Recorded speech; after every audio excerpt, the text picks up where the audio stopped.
Весь мультфильм «Каролина в стране кошмаров» пропитан таинственной и жуткой атмосферой, и это определенно пошло ему на пользу. Я уже делал много видео об этом воистину прекрасном произведении, но довольно редко говорил о первоисточнике Каролины. Многие из вас, конечно, знают, что мультфильм — это не оригинальная история. Для некоторых это, возможно, станет неожиданностью, но мультфильм «Каролина в стране кошмаров» основан на одноименной книге Нила Геймана «Каролина».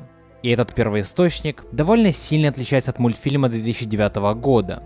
Лично для меня он показался на порядок мрачнее, чем мультадаптация. Многие моменты описаны так жутко, что в голове возникают куда более страшные образы, чем показанные в мульте.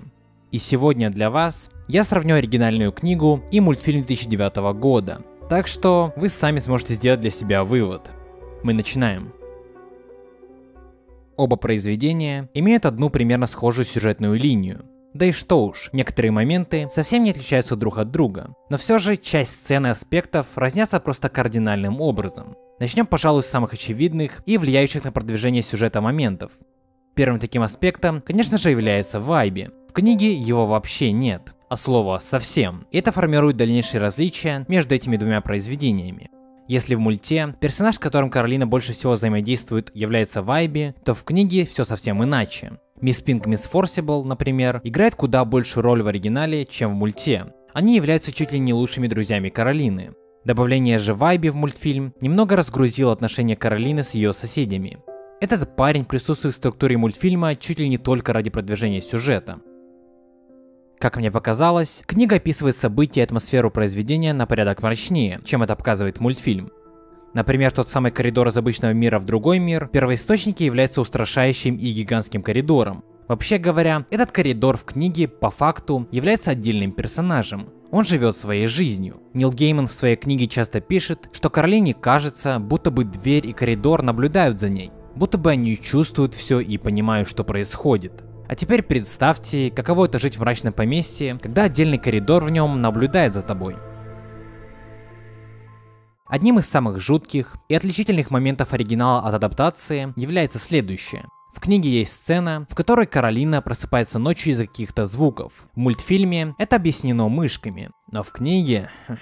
Тут Каролина, выйдя на темный коридор, начинает видеть тень какой-то тощей женщины, и она следует вслед за ней прямо до той самой двери в гостиной.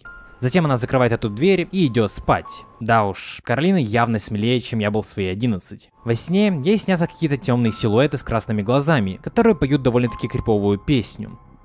Много здесь нас, посмотри. Много нас и мы малы. Смотрим мы, как ты растешь, будем здесь, когда умрешь. Помимо этого жуткого отличия, в первоисточнике облик другой мамы описывается совсем иначе, чем показано в мульте. Другая мама здесь не просто с глазами-пуговицами, а еще ее кожа тут абсолютно белая, как лист бумаги. И сама она выше и более тощая, с длинными-длинными пальцами, которые не перестают двигаться ни на секунду.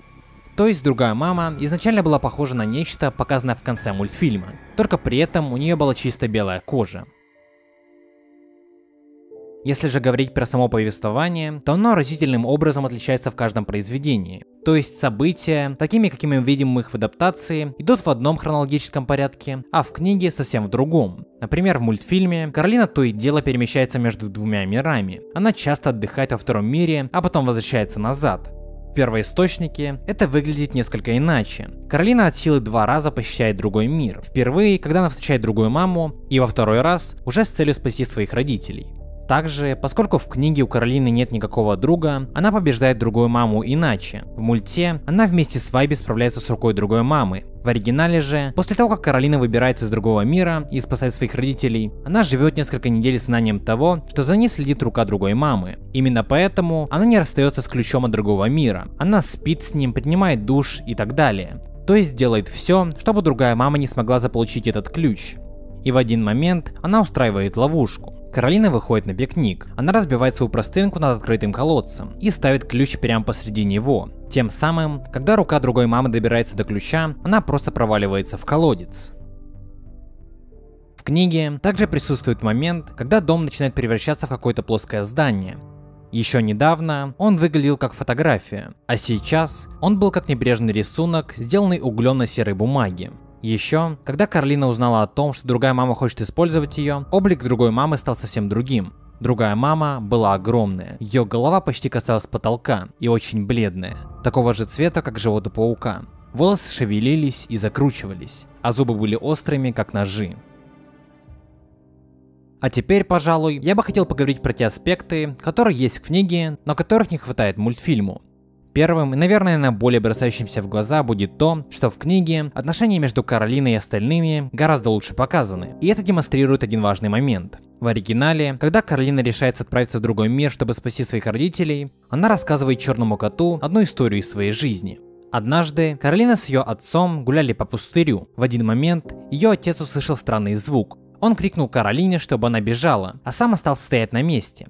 Это были пчелы. Отец Каролины получил больше 30 укусов, но при этом спас свою дочь от этой участи. В этом моменте Каролина говорит, что ее отец сделал хороший поступок, но не храбрый. Так как храбрый поступок – это когда человек делает что-то, чего он боится. В том моменте ее отец не боялся ни капли, поэтому его поступок не был храбрым. Согласитесь, довольно хорошая мысль для размышления. И таких идей тут полно. Также, как я уже говорил, отношения Каролины с другими людьми имеют в книге куда больше вес, чем в мультфильме, что создает некую связь между персонажами. И, к сожалению, в адаптации этого практически нет, только разве что под самый конец. И напоследок, хотелось бы сказать пару слов об авторе произведения, а именно о Ниле Геймане. Очень многие места и вещи, показанные и рассказанные как в книге, так и в мультфильме, существовали в реальности. Нил Гейман писал эту книгу для своей дочери. Именно поэтому он интегрировал туда реальные места, которые были хорошо знакомы его детям. Например, тупиковая дверь действительно была в доме семьи Гейманов. Прототипом Розового дворца стал дом, в котором Нил жил со своей семьей в Англии.